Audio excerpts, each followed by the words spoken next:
আসসালামু আলাইকুম। আমি আছি আজকে আপনাদের সাথে ওয়ালিদ আহমেদ।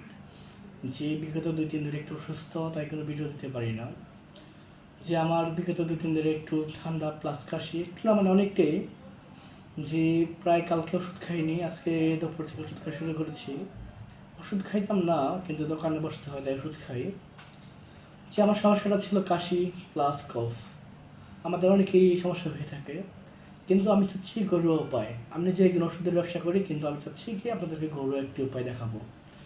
ঘরোয়া উপায়টা হচ্ছে আমি বিশেষ করে গরম পানির সাথে আদা দিয়ে, লেবু দিয়ে এবং মধু দিয়ে খেতে পছন্দ করি, বিশেষ করে কাশি অথবা গলা ব্যথা হলে।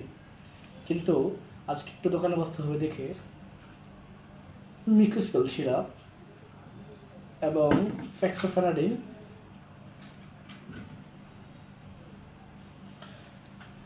নাম হচ্ছে টেলফ্যাক্স ১২০। অবশ্যই টেলফ্যাক্সটা আমি এখনো খাইনি, এটা আজকে রাত্রে খেতে পারি। কিন্তু মিকুসপেল সিরাপটা আমি সকালে এবং দুপুরে খেয়েছি। আজকে সকালবেলা ১২টার দিকে আর ৪টার দিকে খেয়েছি।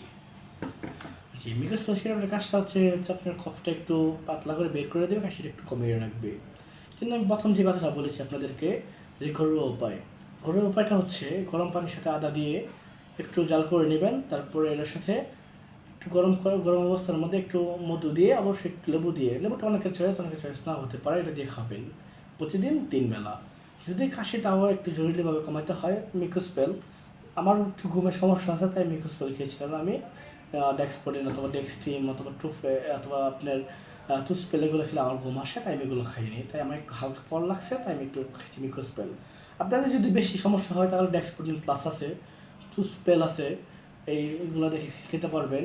সাথে যদি নাক দিয়ে পানি পড়ে, যেহেতু আমার হালকা একটু নাক দিয়ে পানি আছে, একটু কফ আছে, একটু ঠান্ডা আছে, যেগুলো আমি টেল ফার্স্ট, তাই আমি আজকে রাত্রে খাবো, এখনো খাইনি, বাট আজকে রাত্রে খাবো। এই দুটো ওষুধ খাবেন, ইনশাল্লাহ কমে যাবে। কিন্তু পারলে এই ঘরোয়া উপায়টা ট্রাই করবেন আগে, তারপরে যদি না হয় ২ দিন থেকে ৩ দিন পরে ওষুধ। ওকে, ঠিক আছে, ধন্যবাদ।